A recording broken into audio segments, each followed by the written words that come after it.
왜 하나님이 이 40일 되는 날에 왜 지상명령을 내렸어요?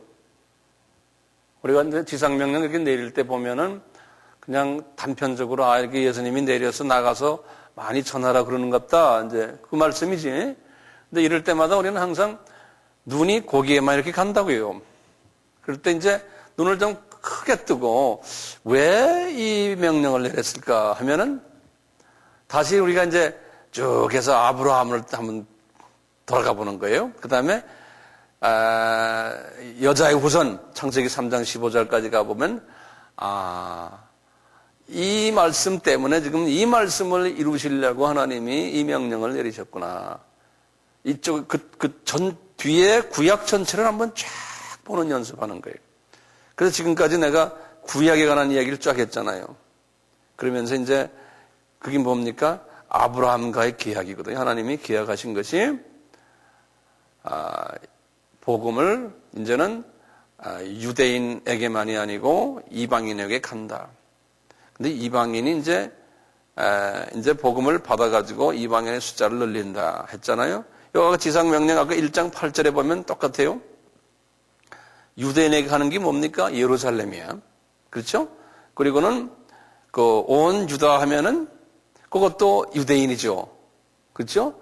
그 다음에 사마리아 하면은 이제 그때부터 유대인과 피를 섞인 사람들이죠. 거기 이제 소위 쉽게 말하면 디아스포라 같은 사람들이나 똑같아. 그러다가 이제 완전히 이방인으로 넘어가는 거예요. 그래서 이제 소위 상단복이 이제 하단복으로 넘어가는 그 아브라함과의 계약이 그대로 다시 이루어지는 장면이에요. 그럼 우리가 이걸 볼 때요. 아브라함에게는 누가 이 말씀하셨습니까? 아브라함에게는 여호와 하나님이 말씀했잖아요. 그 여호와 하나님이 예수님이 했지 않습니까? 그 예수님이요. 이렇게 말씀하시고는 쭉 구약 동안에 말이죠. 동물 잡아라, 피 흘려라 이래서 찾아서 그 예수님이 자기 자신을 이야기한 다음에 정말 다 오셔가지고 십자가에서 이 사건을 그대로 이루신 다음에 뭐냐? 너희들은 이제 나가서 내가 아브라함에게 약속하신 것을 이제는 너희들 나가서 실제로 하라는 거예요. 예? 그래서 지금 이 말씀을 우리에게 또 이렇게 주시는 거예요. 그러니까 우리 예수님은 그냥 단편적으로 그냥 이런 사건을 이야기하는 것이 아니고 오래전부터 최소한 4,000년 전부터 이것을 계획하시고는 이렇게 자상하게 보여주시면서 나중에 와서 지금 와서 4,000년 후에 이걸 너희들 해라 그러는 거예요. 그 우리 눈이요 역사적인 안목을 가지고서 성서를 봐야 되는 거예요. 네? 그러면 이제 지금부터 그 후부터 지금 2000년이 지난 오늘이에요. 이것도 역사관을 가지고서 우리가 볼 필요가 있는 거예요. 그래서 오늘은 그 역사관을 신약에 들어와서 역사관을 우리가 볼 텐데 오늘은 좀 초점을 예수님 이제 승천하시고 이제 오순절 다락방에서 그 성령 세례가 일어나는 그 순간부터 우리가 한번 조명을 해서요. 그 지역을 한번 우리가 다시 한번 또 보는 거예요. 저희 그 줌 렌즈라고 그러잖아요. 우리 카메라 렌즈도 줌 렌즈는 뭐죠? 줌 렌즈는 쫙 조명해서 아주 그냥 개미까지 보는 거. 그게 줌 렌즈라고 그러잖아요. 이렇게 쫙 카메라를 해서 조리개를 그다음에 어떤 데는 넓게도 보고 말이죠. 이제 이것을 우리가 이 조리개를 그렇게 이제 툭 펼쳤다가 좁혔다가 하는 연습을 그냥 하루에도 여러 번 하시면 특히 성서를 볼 땐 그렇게 보셔야 돼요. 자, 그런 생각을 마음속에 하시면서 우리 한번 봅시다. 이제 사도행전 2장에서 이제 하는 엄청난 일들을 우리가 다 많이 들어서 우리가 알아요. 사도행전 2장에 이 2장에서 말이죠. 저희 그 성령님의 이제 그 강한 바람 같은 그 파워가 이제 임해가지고 이 120명이 이제 성령 세례를 받는다. 이제 이런 말 많이 우리가 듣고 우리가 막 알고 있잖아요. 그분들이 그 세례를 받는 그 결과가 어땠냐면요. 어떤 일들이 제일 먼저 일어났어요? 우리 알다시피 방언이 이제 터졌다. 그러지 않습니까? 근데 이 방언은 말이죠. 이 방언은 제가 지난번에도 말씀드린 기억이 나는데 방언은 몇 가지가 있다고 그랬어요? 방언은 두 가지가 있어요. 최소한. 첫째, 그 두 가지가 어디에 있습니까? 이제 두 가지 이제 방언이 있는데요. 그러면 성서 어디에 있습니까? 그러면은 고린도전서 사랑장이죠. 13장 1절에 보면 그랬죠. 너희들의 사람의 말과 그랬죠. 그래서 이제 사람의 말을 하는 방언이 있고, 두 번째는 무슨 말이? 천사의 말이라고 그랬죠. 천사의 말이, 천사의 방언이. 요런 두 가지의 방언이 있어요. 요 사람의 말과 천사의 말은 달라요. 사람의 말은 우리가 각 나라 방언을 말하는 거예요. 내가 갑자기 러시아 말을 하고 중국 말을 하고 영어를 하고 또는 조그만 소수민족의 말을 갑자기 성령님이 그런 말을 하게 하는 그런 거를 사람의 말이라고 그래요. 그리고 천사의 말은 그냥 내가 모르는 둘랄랄라발랄라 하는 거 있지 않습니까? 우리가 보통 방언하는 거 그게 천사의 말이에요. 천사의 말을 다 해야 돼요. 이 사도 바울도 기도의 대부분을 천사의 말로서 기도한다고 그랬어요. 그러니까 방언 기도를 한다고 그랬어요. 그래서요, 이 방언 기도가 일반 기도하고 엄청난 차이가 있는 것을 우리가 경험할 필요 있어요. 그래서 대부분의 기도를 혼자서 중얼중얼 소리 안 질러도 돼요. 방언으로 기도하는 것을 하세요. 방언 기도를 대부분의 시간을 방언 기도를 하시길 바라요. 그것이 진짜 능력 있는 기도예요. 내가 무슨 말을 하는지 모르지만 성령님이 내가 무슨 말을 한다는 걸 성령님이 나에게 어머러없이 가르쳐 주세요. 예를 들어서 내가 이제 성령님이 있다가 내가 예를 들어서 저 선교사를 위해서 내가 기도해야지. 그러면 방언이 막 나와요. 나오면 성령님은 내가 하고 싶어하는 말보다도 성령님이 저 선교사를 위해서 하고 싶어하는 말, 듣고 싶어하는 말을 내가 다다다 해주는 거예요. 그러니까 성령님이 탄식하는 그 모습으로 위에서 기도해 주니까 이 기도가 내가 말하는 기도보다 훨씬 더 파워가 있죠. 그래서 사도 바울도 기도할 때는 방언으로 기도했다고 그랬어요. 고린도전서 14장에 보면 내가 누구보다도 더 방언으로 내가 기도한다 그랬어요. 자, 이 사람의 말은요 달라요. 이것은 전도용이에요. 전도용 방언이에요. 내가 언젠가는 말씀을 드린 기억이 나지만 제가 오래전 이야기인데요. 한 15년 됐나요? 정확히 모르겠는데 이 한국 학생들과 백인들과 이렇게 모아놓고 젊은이들인데 내가 좀 성경을 가르치는 집회를 했는데요. 기도원에서 미국 쪽에서 일어난 일, 그러니까 카나다 쪽에서 일어난 일이네 지금 생각하니까. 근데 이제 마지막 날 되는데 부모님들이 아이들을 이제 데리러 왔어요. 차 가지고. 근데 갑자기 거기 미국 아이 하나가 한국말로 막 방언하는 거예요. 미국 아이 하나가. 그러니까 백인 아이가요. 그러니까 거기 이제 아이들 데리고 왔던 부모님들이 옆에서 이제 마지막 종강 예배를 지금 하고 있는데 갑자기 백인 아이가 한국말을 또렷하게 하니까 그 중에 아버지 하나가 깜짝 놀래가지고요. 그 아버지가 예수 안 믿는 사람이에요. 어머니는 열심히 하는데 그 아버지는 예수 안 믿는 사람인데 그 모습을 보고 놀래가지고 그분이 나중에 교회 나오게 됐어요. 야, 이런 일이냐? 쟤가 어떻게 한국말 저렇게 잘하느냐? 끝난 다음에 한국말로 물어보니까 이 형제는 이 백인아는 전혀 몰라요, 한국말.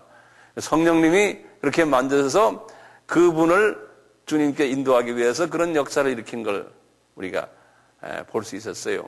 똑같아요. 여기도 마찬가지예요. 여기도 지금요, 이 예루살렘 이 교회가 탄생하기 전에 지금 이 방언 역사가 나왔는데 이 방언은 천사의 말 방언이 아니었어요. 우리는 일반적으로 그렇게 알고 있죠? 아니죠. 그렇죠? 어디 말이에요? 사람의 방언을 한 거예요. 사람의 말. 사람의 말이에요. 그래서 이제 우리 오순절 그 계통 사람들은 오순절 날에 일어났던 방언이 이 천사의 말로 생각하고는요. 누구든지 다 이제 방언을 다다다다 해야 된다라고 믿는데 하면 좋죠. 근데 이건 다 방언은 은사거든요. 은사. 우리 약 한 30가지 은사 아닙니까? 30가지 은사이기 때문에요. 은사라는 거는 모든 사람이 다 30가지 은사를 다 가지는 게 아니에요. 하나님이 어떤 사람에게는 그 소수의 은사를 주고 어떤 사람에게는 30가지 다 주는 사람은 거의 없죠. 그러니까 은사라는 것은 하나님이 주시는 무료 선물이기 때문에 그래서 free gift라고 그래요. The gift of the Holy Spirit 그래서 하나님이 주신 선물이거든요. 그러니까 모든 선물을 누구에게 다 주는 게 아니에요. 그러니까 이 방언은 모든 사람이 다 받는 게 아니라니까. 그런데 이제 오순절 계통에 이제 좀 강한 그 오순절 계통의 사람들 중에는 그러죠. 은사 중에 이 방언의 은사는 이 봐라 이게 오순절 때 이 사도행전 2장에 다 받았지 않느냐? 그러니까 무조건 다 받아야 된다네. 성령 세례 받으면 무조건 방언이 터져야 된다 하는데 아니죠. 이 방언은 천사의 말 방언이 아니었거든요.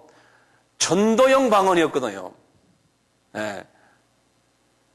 그러니까 방언을 할 수도 있고 안 할 수도 있는 거예요. 제가 아는 유명한 세계적인 유명한 신학자들 중에요. 방언 못하는 사람 많아요. 그런데 이분들은 티칭 잘하고 다른 영성이 다른 부분에 강하고 이렇죠. 방언은 못하는데 그러니까 이분들은 자기 방언 못하는 거 that's fine 그러는 거예요. 왜? 이건 은사 중에 하나이기 때문에 나한테는 그 은사를 안 주셨다는 거예요. 그런데 이제 그 사도 바울 같이요. 선교지에 나가서 막 그냥 전투를 해야 되는 사람이니까 하나님이 방언 은사를 주셨어요. 그분에게는. 네. 그 방언 은사를 받으면 좋지요. 지혜의 은사도 받으면 좋고 지식의 은사, 믿음의 은사 다 받으면 좋은데 안 받았다고 해서 나는 믿음이 없는 사람이라고까지는 말할 수가 없다는 거예요. 왜 그러면 이 사도행전 2장에서요. 이 성령의 그 세례가 떨어졌을 때 이 천사의 말보다는 사람의 말하는 방언을 줬을까요? 그건 하나님의 깊은 뜻이 있잖아요. 그렇죠? 왜 사람의 말? Why? 이미 하나님께서는 다 계획하셨던 거예요. 하나님이 아브라함과의 계획, 말씀을 보여주기 위해서 하나님께서 이걸 다 이루신 거예요. 우리 하나님은 이미 말이죠. 아브라함과의 계획은 뭐예요? 상단 복을 먼저 받는다고 그러지 않습니까? 예. 이스라엘 사람들의 상단 복은 언제 구체적으로 왔냐면은 120명, 지금 이분들이죠. 그 전에는 12명이죠. 그 다음에 소위 유대 사람들이, 이스라엘 사람들이 복음 받는 게 상단 아닙니까? 근데 첫째, 상단복을 하나님이 주시기 위해서 120문도를 하나님이 설정했어요. 이게 상단. 그리고는 이분들 가지고는 하단복을 내리는 데 문제가 있다는 거예요. 그래서 하나님은 미리 다 준비하신 거예요. 어떻게 준비하셨냐면 바벨론 때, 그러니까 주전 BC 586년이에요. 이게 이제 예루살렘이 무너지면 바벨론 몇십 년, 70년 바벨론 포로가 됐죠. 이것도 하나님이 다 계획하신 거예요. 계획을 하셨어요, 하나님께서. 우리는 그냥 이분들이 우상 섬기고 딴짓 했으니까 하나님이 화가 나셔서 그냥 이분들 이렇게 했다. Yes.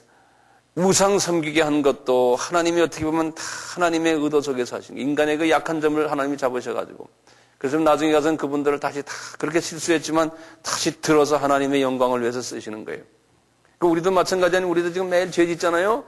이거 죄의 노예가 되지 마세요. 죄를 지어도 그냥 주님 죄송합니다 하고 또 해서 그 안에서 빨리 해방을 당하세요.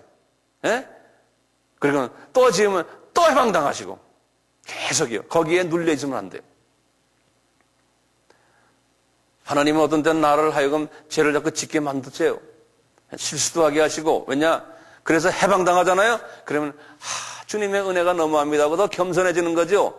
나 죄 해방당했으니까 나 또 이게 교만해지는 게, 교만을 위해서 죄를 짓게 하는 게, 죄를 짓고 더 해방당하니까 거기에 은혜가 감사하고 은혜가 감사하고. 그래서 주변을 들여다보면 주변에도 나처럼 지금 막 이렇게 계속 죄 짓고 회개하고 죄 짓고 회개하는 사람들이 지금 깔려 있는 거예요. 그러니까 그런 사람들을 불쌍하게 생각하고 저 사람이나 나나 똑같구나.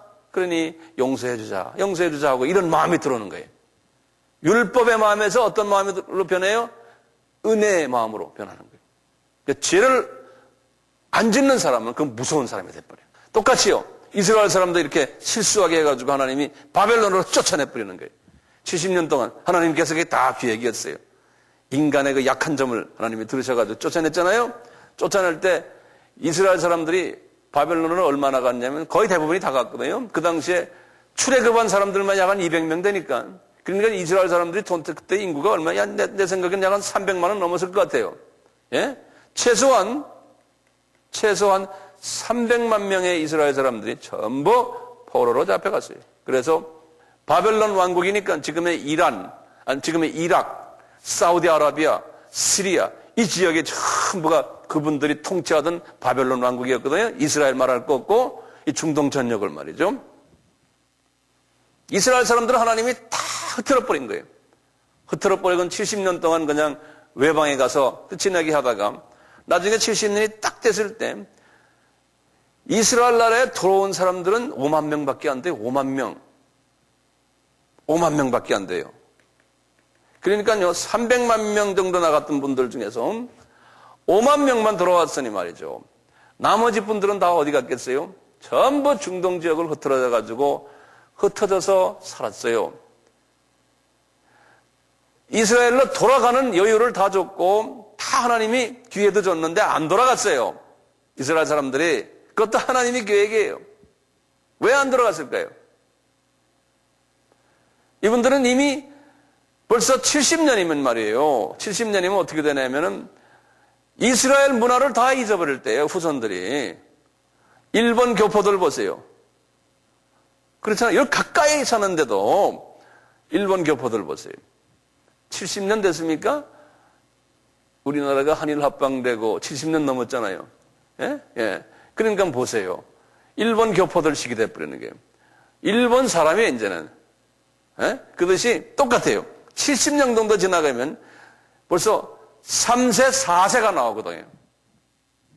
그러니까 이스라엘 나라로 돌아가라도 안 돌아가요. 이미 그 지역에 이제서 그 지역 사람이 돼버린 거예요. 피만 유대인 피지. 하나님이 의도적으로 그렇게 해놓은 거예요. 그러니까 안 돌아가는 거예요. 말도 잊어버리고. 네.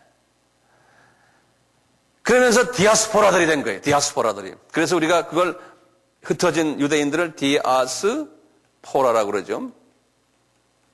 이건 제가 가끔 이 말 쓰잖아요. 그 디아스포라라고 그래요. 이 흩어진 이방인들. 이 흩어진 이방인들을 하나님이 어떻게 해놨냐면 이 사람들이 모세를 통해 가지고 하나님이 7절기를 주셨거든요. 7절기. 이거 다 예수님에 관한 이야기거든요. 예수님의 초림과 그 다음에 7절기 내용을 이제 제가 아주 자세하게 이제 장시간 제가 이야기할 기회가 이거 와요. 이 7절기를 보면 예수님의 초림과 그 다음에 이방인의 숫자를 채우는 그 기간과 그 기간이 다 끝나면 예수님이 재림이 온다는 이것을 쫙 7절기를 다 설명해 놨어요. 예. 그래서 7절기 보면 처음에 말이죠. 처음에 절기 이름이 6월절이, 그리고 두 번째가 무교절이, 세 번째가 초실절이에요. 이 초실절, 아까 우리 예수님의 부활과 관계됐다고 그랬죠? 그리고는 가다가 오순절이 있어요. 순서대로예요, 순서대로. 그 다음에 이제 오순절 다음에 이제 나팔절이 있어요. 그 다음에 나팔절 다음에 뭐였냐면, 속죄절이 있어요. 그 다음에 이제 장막절이라고 그래요. 요 7절기가 있어요. 요 7절기가 있는데요. 요 절기 7개 완전 숫자죠. 7절기죠. 이것을 모세 때 줬거든요. 모세 때. 이제 여기 레위기 23장에서 이제 정확하게 이걸 다 말씀해 줬어요. 레위기 23장에. 이렇게 젖어서 이걸 그냥 매해마다 잘 지키라는 거예요. 그러니까 이건 모세 때니까 주전 1500년이거든요. 이것을 잘 지켜라.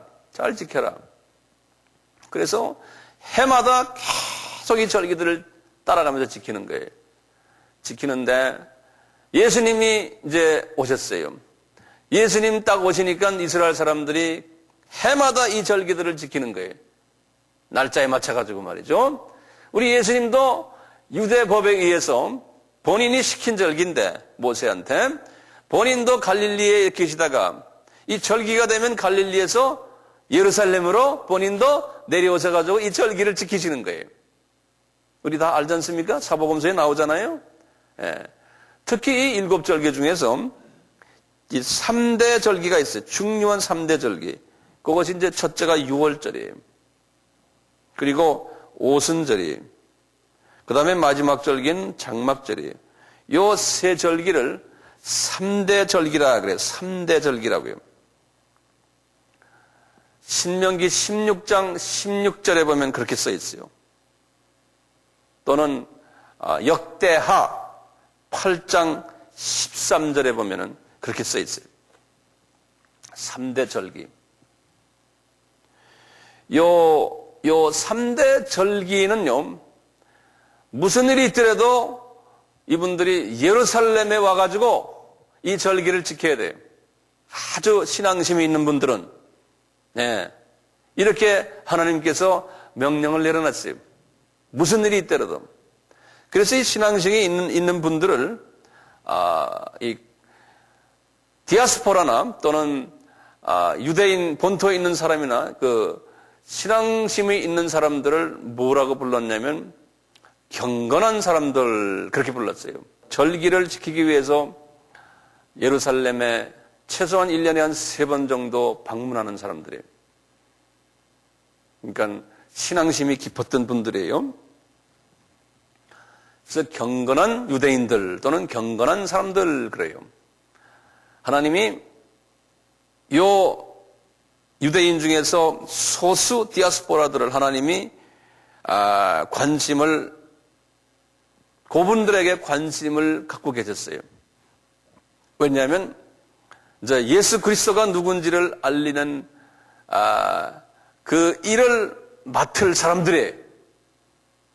그래서 그분들을 하나님이 6월절 때 예수님이 십자가에 달리시는 그때가 6월절이었지 않습니까? 지금 6월절 그때 예수님이 3년 공생애 동안에 6월절을 4번 지켰어요. 4번을 지키셨거든요. 그런데 6월절 때 예수님께서 6월절 지키라 내려오시면서 정확하게 그 6월절 때 예수님이 십자가에서 죽으셨죠. 그렇지 않습니까? 그리고 이분이 이제 3일 만에 살아나시고, 그게 이제 초실절인데 살아나시는 게, 초실절 때 살아나셔가지고 40일 동안 지내시다가 이분이 이제 마음속에 있는 거예요. 오순절 날에 내가 큰일을 치르리라. 예수님이 마음속에 계셨던 거예요. 왜냐? 이미 오순절을 지키기 위해서 이 경건한 유대인들, 하나님이 이미 선별해 놓은, 계획하신 사람들이 이제 그 오순절에 와서 예루살렘 성전 그 근방에서 이제 그분들이 왔다 갔다 할 거라는 하나님이 다 계획해 놨잖아요. 하나님이 계획된 사람들이 있었어요. 예? 그 사람들에게 복음을 떨어뜨리기 위해서 하나님이 다 계획하신 거예요. 그래가지고 이제 오순절 다락방에서 너희들 힘써 기도해라. 그러면 내가 무슨 은사를 주겠다? 주님의 마음속에 너희들에게 성령 세례를 주는데 방언의 은사를 주는데 사람의 방언을 말하는 은사를 줄 것을 계획을 딱 하신 거예요. 네. 그래서 이분들이 이제 사람의 방언을 하는 은사를 받고는 그냥 예루살렘 도시를 막 돌아다니는 거예요. 네? 거기에서 막, 그러니까 그 디아스포라 사람들이 예루살렘 큰 도시가 아니니까요. 거기서 이 사람들이 갈릴리 출신들이 갑자기 자기네 고향 말을 막 하고 돌아다니는 거예요. 자기네끼리 모여서 막 말하고 말이죠. 그럼 이분들이 깜짝 놀랐다 그랬지 않습니까? 네? 몇 나라 말을 했어요, 이 사람들이? 몇 나라요? 15나라 말이에요. 우리 한번 봅시다, 거기. 5절부터 보세요. 5절 보세요. 그때에, 그 다음에 뭐라 썼습니까? 경건한 유대인이 천하 각국으로부터 와서 예루살렘에 우거하더니, 거기다 줄을 좀 꺼놓으세요. 경건한 유대인이 어떤 사람이에요?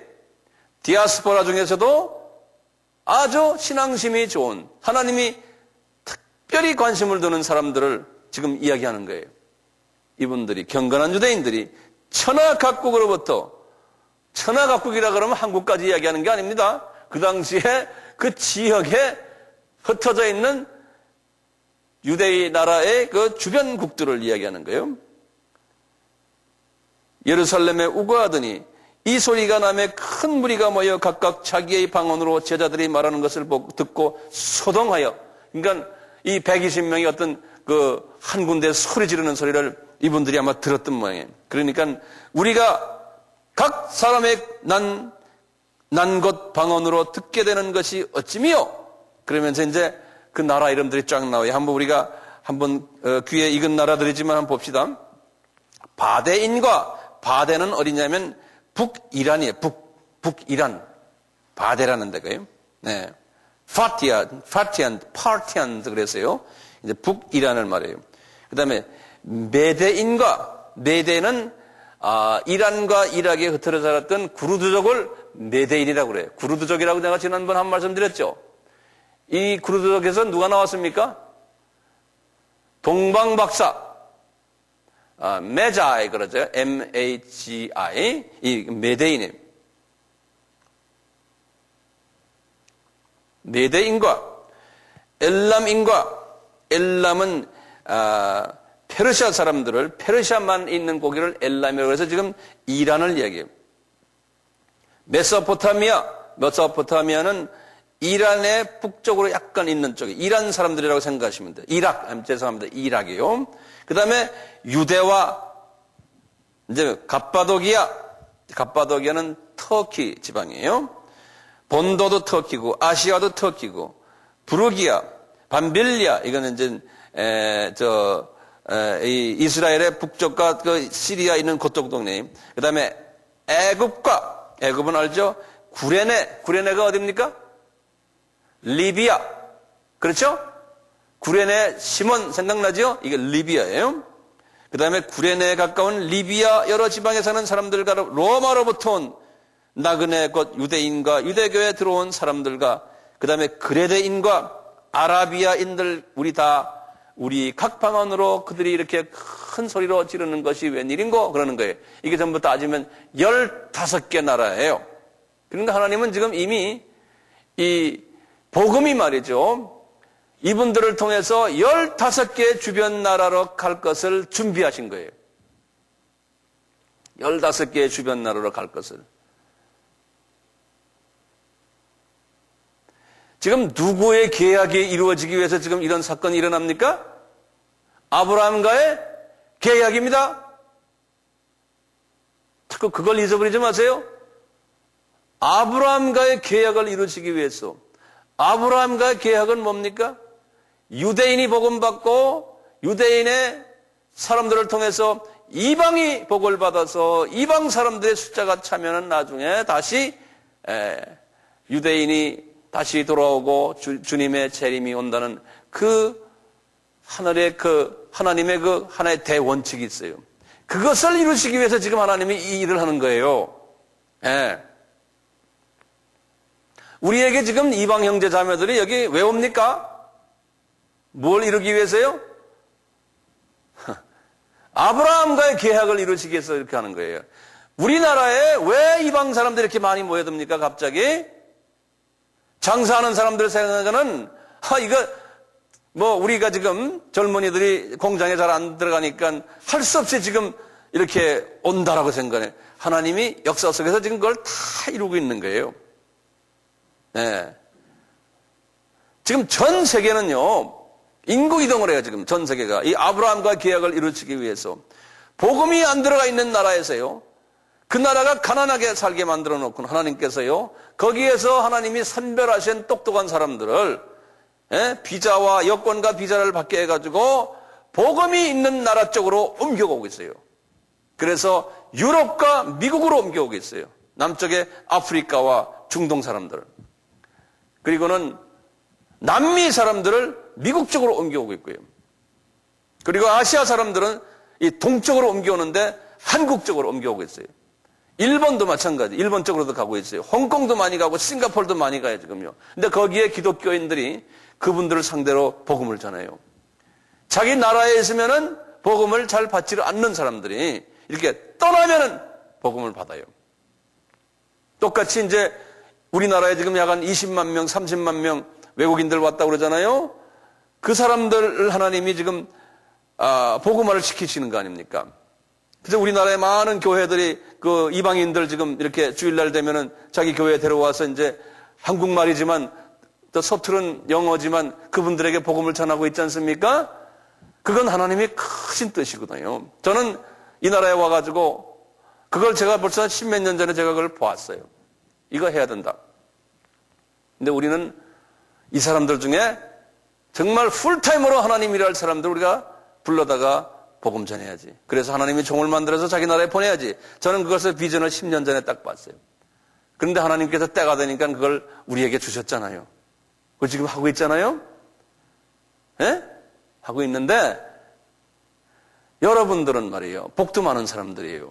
이 큰 하나님의 비전 속에서 이 일을 할 수 있는 동역자가 된 것. 예? 이렇게 악수하는 사람이 있잖아, 그러니까. 이것을 정말 익사이팅하게 생각하셔야 돼. 많은 한국의 기독교인들이 있지만 이 아브라함과의 계약을 직접 지금 이 땅에서 이루고 있는 그 그룹이 됐다는 걸. 네. 이걸 대단하게 행복한 사람들이라고 느끼셔야 돼요. 이 가치를 느끼셔야 돼요. 이 당시도 마찬가지예요. 1세기 때도. 소수가 이 일을 했어요. 다수는 그걸 아는 것을 여러분들이 나중에 보게 돼요. 그것이 인간의 본성이고 인간의 한계점인 것을 주님이 우리에게 보여주세요. 네. 다수는 안 해요. 하나님의 뜻대로 안 해요. 예루살렘 교회가 그걸 안 하는 부분은 우리가 나중에 아주 구체적으로 보게 될 거예요. 구체적으로. 네. 자. 이렇게 15나라 말을 이렇게 하니까 말이죠. 어떻게 됐습니까? 이분들이, 야, 이 사람들 무리가 이게 대단한 사람들이구나. 이런 걸 딱 느끼게 만드는 거예요. 이제 이분들을 지금 복음화하기 위해서는 우선요, 관심을 그분들에게 두게끔 하셔요. 하나님께서는요. 하나님이 베드로에게 말씀하시는 거예요. 베드로야, 너 말이야, 이 오순절 사건 이전까지는 너는 별로 볼 일 없는 형제였잖냐. 너는 베드로야. 나에게 거짓말도 여러 번 하고 너는 성질 좀 괴팍해가지고 남의 귀도 막 자르고 그렇고 나중에는 나를 떠나서 너는 다시 고기 잡으러 갔던 내가 볼 때 참 마음이 섭섭하지만 그런 형제 아니었느냐? 그렇지만 지금 이 오순절 이 다락방에서 네가 지금 지도자가 돼가지고 내 말을 듣고는 그 20% 속에 들어왔던 사람 아닙니까? 그래가지고 이제 성령세를 지금 받아서 이분도 아마 어느 나라 말을 했을 거예요, 분명히. 그럴 때 이제 주님이 그분에게 베드로야, 너 말이야, 이분들에게 한번 외쳐라. 지금 이게 15나라의 사람들이 지금 와서 좀 우아해가지고 너희들 쳐다보고 있지 않느냐. 그러니까 이제 외쳐라. 저는 이런 생각을 하는 게 나한테 탁 이제 스쳐가는 비전인. 그 당시엔 마이크 시스템도 없고 스피커도 없으니까요. 나중에 보면 3,000명이 회개했다고 그러니까 엄청난 그룹 아닙니까? 어떻게 했을까요? 저 이런 생각이에요. 이 사람이 아마 큰 바이나 말이에요. 이런 꼭대기에 올라섰을 것 같아. 예? 올라서서 여보시오 하고 아마 이게 손을 이렇게 대고 아마 소리 지르었을 것 같아요. 예? 근데 그분들이 지금 대상이 어떤 사람들이에요? 디아스포라들이에요. 그렇죠? 이 디아스포라들이 구약 성경을 바삭하게 아는 사람들이에요. 이게 중요한 거예요. 구약 성경을 바삭하게 아는데 구약 성경에 들어있는 예수를 보지 못한 사람들이에요. 구약 성경의 여호와는 아는데 그 여호와가 예수인 것을 모르는 사람들이에요. 그리고 그 구약 성경 속에서 예수가 하나님의 아들이고 구세주고 그분이 십자가에서 죽으시고 3일 만에 살아났다는 이야기가 구약에 그냥 전체에 깔려 있는데 그것을 보지 못하는 사람들이에요. 그렇죠? 이런 사람들에게 베드로가 설교를 하는 거예요. 그러면 설교를 어떤 제목으로 설교할까요? 구약에 나타난 그 여호와가 예수다라는 것을 이야기하는 설교예요. 그러니까요, 이 설교는요, 모든 설교가 결론적으로는 예수 이야기를 해줘야 되는 거예요. 그 다음에 아브라함과의 계약을 이야기해줘야 되는 거예요. 예수님이 계약하신 그걸 직접 간접으로. 그래가지고 14절부터 36절까지가 그 유명한 베드로의 설교예요. 그 유명한 베드로의 설교예요. 그래서 이제 우리 신학교에서 이 설교학을 가르칠 때요. 제가 신학교에서 설교학을 한 10년을 제가 가르쳤어요. 그럴 때마다 설교학 원문에 설교학 그 교과서에 말이죠. 아주 대표적인 가장 성서적인 설교하면서 베드로의 이 설교를 먼저 인용을 해요. 사도행전 2장 14절에서 몇 절까지요? 16절까지. 이것도 절수도 외우실 필요가 있습니다. 예. 이 설교의 내용을 딱 보면 아주 간단해요. 예수에 관한 이야기예요. 그 내용을 하나하나 좀 정돈하면서 갑시다. 짧은 시간 내에. 첫째, 이 내용은 상대가 누굽니까? 디아스포라 유대인들이에요. 성경을 잘 아는 분들이에요. 그러니까 이분들이 이 베드로가 뭘 얘기하냐면 구약 성경을 인용하면서 그들에게 예수가 하나님이시고 그분이 죽으셨다가 살아났다는 것을, 그분이 만유의 주라는 것을 설명하는 거예요. 구약 성경을 열어가지고. 그게 베드로의 설교예요. 그러니까 설교는요, 듣는 사람들의 그 백그라운드에 맞춰가지고 설교를 해줘야 돼요. 설교는요, 엉뚱한 이야기 하면 안 돼요. 예화도 그렇게 되는 거예요. 이 사람들은 구약 성경을 바삭하게 아는 사람들이에요. 근데 잘못 알고 있는 사람들에게 정확하게 그 구약 성경의 내용이 뭐라는 것을 설명해 주는 거예요. 그래서 첫째 뭐냐면 요엘서를 인용하시는 거예요. 요엘서 2장 28절에서 32절에 그 요엘에게 주신 그 하나님의 예언이 지금 오늘날 이루어졌다 하시면서 그냥 말씀하시는 거죠. 뭐냐? 이 사람들아 우리가 술 취한 것이 아니다 그러면서요. 이것은 곧 선지자 요엘로 말씀하신 것이 일어나야 된다는 거예요. 그 말씀이 지금 현실적으로 여기에 지금 일어났다는 거예요. 그러면서 우리 다 아는 말이죠. 하나님이 가라사대 말세 내가 내 영으로 모든 육체에 부어주리니 17절이에요.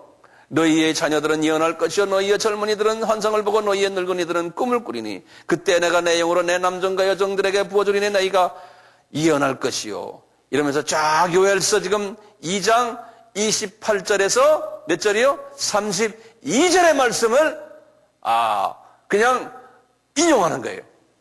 이게 신기한 것은요. 나는 이렇게 이 말씀을 이렇게 읽으면서 하나님 베드로는 어부 출신이고 이 경건한 이 유대인들처럼 구약 성경을 바삭하게 아는 사람이 아니지 않습니까? 베드로는 교육 안 받은 사람이고 전혀 구약에 대해서 별로 아는 바가 없는 사람이에요. 그런데 하나님이 이분에게 그냥 영적인 통찰력을 주고 지혜의 은사를 줘가지고 이 지혜의 은사를 언제 받았어요? 설교의 은사를 언제 받았어요? 오순절 다락방에서 받은 거예요. 오순절 다락방에서. 그래서 성령 세례를 받으면 이 지혜의 은사가 생겨나는 거예요. 구약 성경을 딱 보면 그 속에 예수 그리스도가 거기서 보이는 거예요. 네, 이 베드로는 그걸 보신 거예요. 과거에는 보질 못했어요. 그러면서 이것은 구약 성경의 요엘서의 말씀이 이루어지기 위해서 우리가 지금 이런 경험을 하고 있다 그러는 거예요. 그러니까 이분들이 구약에 나오는 요엘서 내용을 바삭하게 아는 사람들이 볼 때 아하 그게 그래 하고 어느 정도 지금 마음이 약간 이제 이분들의 생각엔 저 어부 출신이 말이야. 갈릴리 사람이면 우리가 갈세하는 사람들인데 어부 출신이 저 사람이 말이에요. 어떻게 구약 성경을 그냥 토시 하나도 틀리지 않고 그대로 막 인용하느냐 이거예요. 놀랄 일이다. 이렇게까지 간 거예요. 그리고는 성령님이 계속해서 이야기하는 거예요. 계속해서 이야기하는 그 장면이 우리 아까 시편 16편 우리 아까 8절에서 11절까지 있죠? 그 말씀을 인용하시는 거예요. 베드로가. 왜 그럴까요? 사람들이 그러는 거예요. 예수 그리스도 언제 지금 이 날이 오순절 날이죠. 그러니까 50일 전에 예수 그리스도가 부활했어요. 똑같은 그 예루살렘 도시에서 50일 전에 53일 전에 십자가에서 죽으셨죠. 그래요 안 그래요? 그렇죠? 십자가에서 죽으셨다는 이야기는 이 사람들이 벌써 6월절 때부터 와서 그 동네를 돌아다녔기 때문에 다 아는 거예요. 이 사람들이. 그리고는 이분이 3일 만에 무덤에서 부활했다는 소식도 이 사람 저 사람 통해서 들었어요. 어떤 사람은 그게 거짓말이라는 말도 있고요. 그러니까 여러 가지 루머가 퍼져 있는 상황 속에서 이제 성령님이 이분을 통해서 하시는 말씀. 여보시오! 53일 전에 죽으신 그 예수, 갈릴리 예수가, 여러분들, 부활했수다. 그러니까 이 말은 1000년 전에 다윗에게 하신 말씀 이루기 위해서 이미 하셨단다. 그러면서 시편 16편을 인용을 하는 거예요. 그러면서 이분이 어떻게 하시는지 설교를요, 현장 설명을 해주는 거예요. 이렇게 설명하는 거예요. 그래서 우리 설교도 그런 식으로 설교를 해야 되는 거예요. 현장 설교. 어떻게 하느냐. 여보시오, 저기서 저 동네 한번 보시오. 근데 예루살렘에서 이렇게 보면은 같은 도시 안이지만 저쪽 이제 약간 서남 쪽에 보면요. 예루살렘 성전은 서남 쪽에 내 생각엔 한 2km도 안 돼. 한 1km 될까요? 거기에 다윗 무덤이 있어요. 여보세요. 1000년 전에 죽은 그 다윗이 지금 저 무덤에 우리가 참배가지 않습니까? 여러분들 갔다 왔잖아요. 이번에도 그 다윗 무덤에서 그 뼈랑 아직 그대로 있지 않습니까? 우리가 있다고 생각하고 가지 않습니까? 다윗이 부활했다는 이야기 여러분들 들어봤습니까? 부활했으면 여러분들은 왜 거기 가서 참배합니까? 다윗은 부활한 못했습니다. 시편 16편에 다윗이 말한 그 부활 사건은 50일 전에 예수에 관한 이야기입니다. 그 부활의 사건은 그렇게 이야기하는 거예요. 그러면서 여러분들 이 뒤편은 뭐예요? 서북 쪽이에요. 거기가 이제 골고다가 예수님이 십자가 사건이 있는 서북 쪽에 한 2, 3km예요. 보면서 저기에서 50일 전에 예수가 부활했다는 소식 여러분들 들으셨죠? 예? 골고다 바로 옆에 보면 이제 예수님의 그 무덤이 있었거든요. 그분 지금 시체가 거기 없잖아요. 여러분들 다 알잖아. 시체가 없잖아요. 그러는 거예요. 그러니까 이분들이 현장에서 지금 자기네가 지금 경험하고 있는 사건을 구약 성경을 가지고 정확하게 이야기해 주니까 이분들이 깜짝 놀라는 거예요. 응? 깜짝 놀라는 거예요. 그래가지고 예수님이 그리스도시고 그분이 부활하신 분이다. 네. 이렇게 말씀하시는 거예요. 그분이 부활한 다음에 또 어떻게 한지 아세요? 그러면서 거기 지금 34절부터 그러는 거예요. 다윗에게 시편 110편 1장에 말씀하신 것을 인용하는 거예요. 그 뭐냐면 부활하신 이분이 하나님 아버지의 우편에 앉아 계시면서 이 원수들의 자기의 발등상에 대해서 발로 다 밟아버리는 이런 일을 하시는 분 하면서요. 거기 보면 시편 110편 1편에 그랬어요. 주께서 내 주에게 말씀하시기를, 이거 지금 다윗에게 말씀하신 거거든요. 다윗이, 그런데 그 다윗이 예수님이라는 거예요. 주께서 내 주에게 말씀하시기를, 34절입니다. 35절에 내가 내 원수로 내 발등상 되게 하기까지 너는 내 우편에 앉으리라 하셨으니, 그때 그 우편에 지금 앉아 계신 분이 승천해서 올라가서 앉은 분이 예수님이라는 거예요. 그러니까 구약에서 지금 110편에 인용했던 그 다윗의 그 다윗 모습이 예수님이었다는 거예요. 아까 시편 16편에 부활 이야기 나왔지 않습니까? 다 예수님이었던 거예요. 그러니까 이 경건한 유대인들이 구약을 가지고서 이렇게 정확하게 인용을 하니까요, 이분들이 거기에서 뒤로 나가 자빠지는 거예요. 그분들이 스스로 자빠지는 게 아니죠. 성령님이 이미 그분들을 이미 다 만세전에 택하셨어요. 뒤로 다 자빠지도록. 네?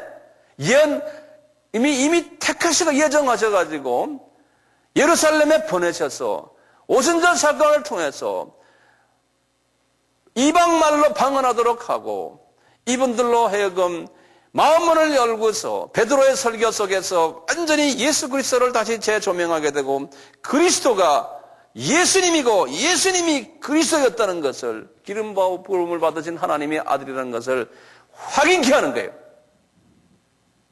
베드로의 설교를 통해서요. 그 확인을 딱 받은 다음에 이분들이 반응한 게 있죠. 37절에 그랬어요. 36절 보면 결론이죠. 그런즉 이스라엘 온 집이여 정령할지니 너희가 십자가에 못 박은 이 예수를 하나님이 주 그리스도가 되게 하셨단다. 그러니까 37절에 이분들이 그러죠. 저희가 이 말을 듣고 마음에 찔려. 이거 성령님이 마음을 찔리게 하는 거죠. 이미 준비된 사람들이에요. 베드로와 또 다른 사도들에게 물어가로되 형제들아 우리가 어찌할꼬 하거늘 베드로가 가로되 너희가 회개하여 각각 예수 그리스도의 이름으로 세례를 받고 죄사함을 얻으라. 그리하면 성령을 선물로 받으리니. 그러면서 이분들이 그 말에 순종해가지고 41절에 그 말을 받은 사람들은 세례를 받음에 그날의 제자의 수가 3,000이나 되더라 그런 거예요. 네? 그러니까 이 베드로 한 분의 설교가, 이 베드로가 뭐 잘나서가 아니에요. 하나님이 계획하신 거예요. 이것도 1, 2년 동안 계획하신 게 아니에요. 벌써 이미 4,000년 동안 하나님이 계획하셔가지고 베드로를 하나의 도구로 쓰신 것뿐이지 베드로가 잘나서가 아니라니까. 하나님이 무엇을 이루시기 위해서 계획하신 겁니까? 아브라함과의 계약! 그 전에 아담에게 하셨던 약속, 여자의 씨로 예수 그리스도가 오실 것을 말씀하신 그 말씀을 이루시기 위해서 하나님은 철저하게 역사 속에서 이 일을 지금 행하고 계신 거예요. 우리가 그건 그냥 과거의 역사로만 보지 마시고 오늘날도 주님이 하시는 일 보면요, 전부 계획하신 일을 하나님이 하나하나 이루시는 거예요. 지금 우리를 사용하셔가지고 하나님이 이 일을 지금 이루고 계신 거예요. 우리의 만남이 헛된 만남이 아니에요. 우리의 만남이 아브라함과 계약을 이루시기 위해서 하나님이 만나게 하셨고, 이 일을 위해서 우리는 최선을 다하고, 이 비전을 우리는 하나를 가지고, 이 비전 가지고 우리가 항상 공동체를, 같은 목적을 가지고, 한 목적을 가지고 우리는 같이 주님을 섬겨야 돼요. 이 비전이 흐트러지면 안 되는 거예요. 왜 여기에 이렇게 사람들 불러놓고 이 말씀을 듣게 하는가? 그 많은 사람들 중에서 하나님의 철저한 계획 속에서 움직이는 거예요. 저는 그렇게 보고 있어요. 그러니까 모든 것은 내가 잘나서가 아니고, 여러분들이 잘나서가 아니고, 여러분들이 운이 좋아서가 아니고, 내가 운이 좋아서가 아니고, 이건 철저한 하나님의 계획 속에서 움직여가는 거예요. 우리는 거기에 그냥 하나님의 계획 속에 그냥 하나의 도구로서만 사용받는 거예요. 그러니까 주님, 이것이 내가 하는 것이 아닙니다. 주님의 계획 속에서 주님이 하시오니 이것은 한마디로 말하면 하나님의 은혜입니다. 하나님의 은혜 때문에 나에게 무료로 이런 은혜를 주셨기에 우리가 이 말씀을 서로 나누며 이렇게 한자리에서 우리가 주님을 공동체로, 이 공동체 안에서 주님을 섬기게 한 것, 이것은 주님의 은혜입니다. 앞으로 어떤 일이 일어날지도 모릅니다. 그렇지만 주여 저희들은 믿음을 가지고 주님이 선하게 저희들을 이 아브라함과의 계약을 이루기 위해서 주님은 우리를 계속해서 사용하실 것을 우리는 믿고 있는 거예요. 그러니까 무슨 일이 일어나도 감사. 에? 주님 이루십시오. 이루십시오. 그러니까 이 큰 그릇을 우리가 볼 때 조그마한 일들 뭐 그냥 찢고 볶고 가는 것은 그게 그렇게 큰 문제가 아닌 거예요. 예? 그놈이 이 우리의 큰 사명을 건드릴 수가 없는 거예요.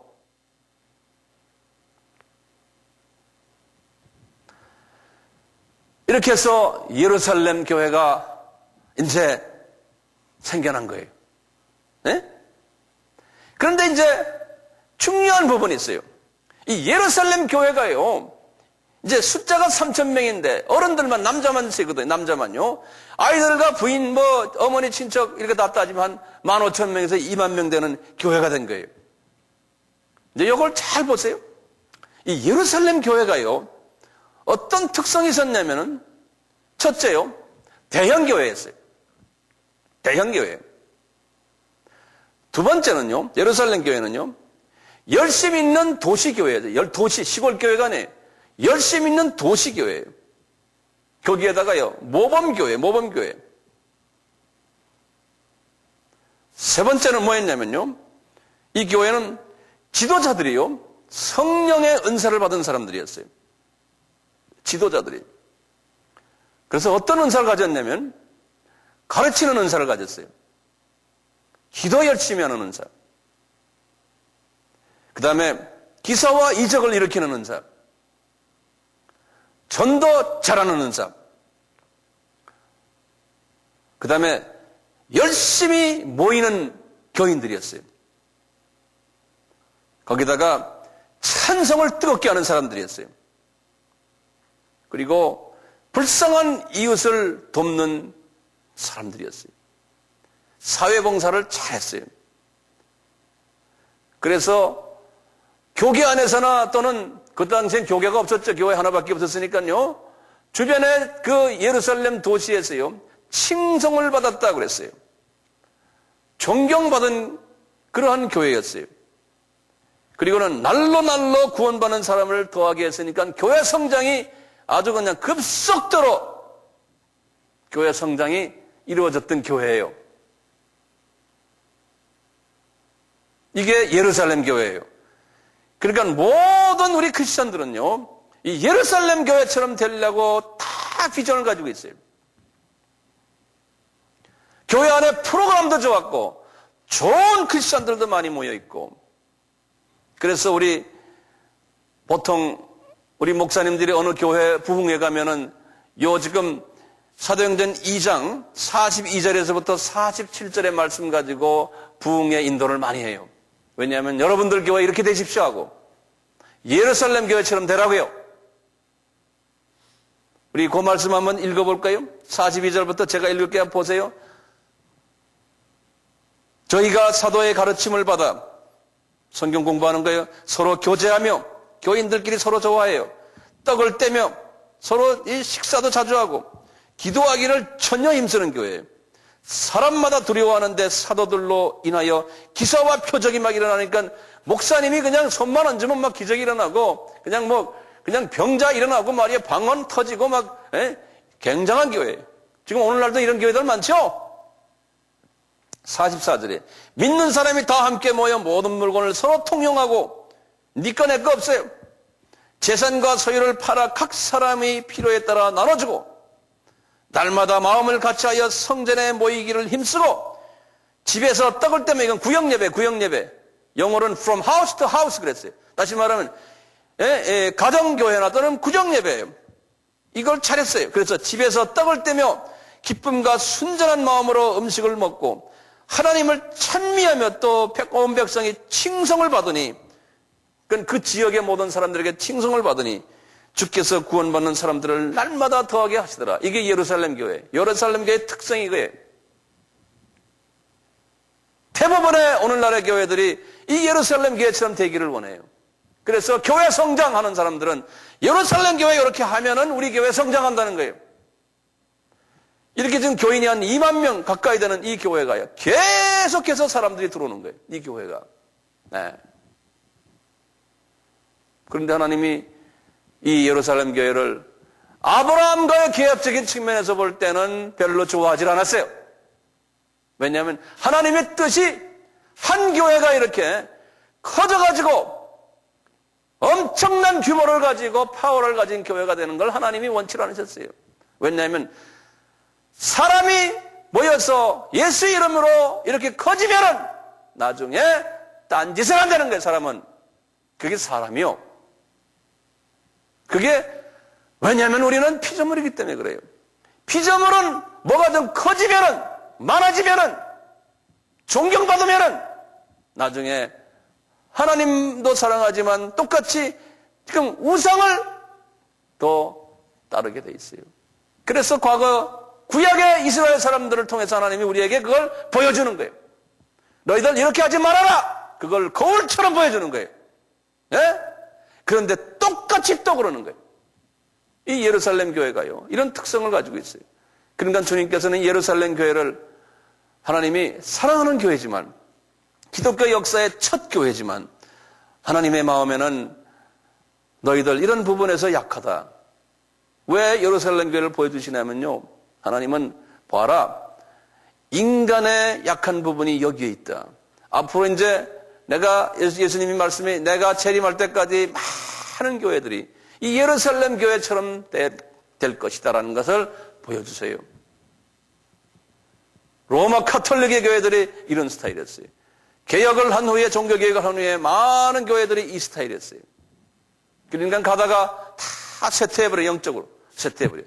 다 커지고 많아지고 유명해지면 그 당시뿐이에요. 언젠가서는 또 쇠퇴해버려요. 지금 우리나라도 지금 큰 교회들이 많아요. 신학생들도 신학교 졸업하면 전부 이런 유명한 큰 교회를 만들려고 그냥 정신이 없어요. 신학생들. 제가 신학생들 가르쳐보면 그래요. 꿈이 뭐냐 그러면 아주 그냥 모범된 교인 많이 모이는 큰 교회 만드는 것이 그분들의 꿈이에요. 그걸 향해서 달려가고 있어요. 모두. 예루살렘 교회를 말론 그러죠. 그렇게 해서 나중에 선교 많이 하겠습니다. 그래요. 맞는 말이죠. 지금까지 예루살렘 교회에 대한 이야기를 이제 서론적인 말씀을 드렸어요. 다음 시간에는 그러면 이 예루살렘 교회가 어떤 문제가 있었는가? 왜 하나님이 이 예루살렘 교회와 나중에 이제 그 안디옥 교회가 나타나는데요. 이 두 교회가 구체적으로 어떻게 차이가 나는가? 오늘날도 예루살렘 교회는 많아요. 그런데 안디옥 교회는 적은 거예요. 근데 과거 2000년 동안의 기독교 역사 속에서 그랬어요. 아까 20% 이야기했죠? 똑같아요. 안디옥 교회는 적어요. 미국도 선교를 많이 하지만 미국에서도 그래요. 지금 미국 전체 교회 중에 안디옥 교회 스타일은 5%밖에 안 된다 그래요. 미국에 이제 그 Sun Life Ministry라는 그 하나의 그 초교파 그 선교 단체가 있는데 거기서는 미국 교회 전역을 돌아다니면서 미국 교회가 회개해야 되고 변해야 된다. 어떤 측면으로 지상명령 교회로 변해야 된다. Great Commission Church라고 그래요. 지상명령 교회로 변해야 된다. 그런데 예루살렘 교회로 머물러 있는 것이 95%의 교회가 그렇다는 거예요. 지금 미국의 선교사가 약 한 6만 명 정도 나가 있다고 그러지만요. 소수의 교회들이 그렇게 내보낸 거지, 소수의 선교단체들이 내보낸 거지, 미국 전체 교회는 다 95%는 아직도 예루살렘 교회예요. 항상 소수를 하나님이 쓰셔서 이 일을 이루셨어요. 우리나라도 마찬가지예요. 한국도 지금 선교를 많이 하지만요. 전적으로 안디옥 교회의 스타일은 많지 않다고 저는 생각하고 있어요. 그래서 이 세대에 예루살렘 교회도 필요하지만 그렇지만 하나님이 진정 요구하는 교회는 안디옥 교회가 되는 거예요. 그래서 이제 계속해서 제가 예루살렘 교회의 특성과 더 좀 특성을 좀 더 자세히 안디옥 교회의 특성에 대해서 다음 시간에 말씀드리겠습니다. 네, 감사합니다.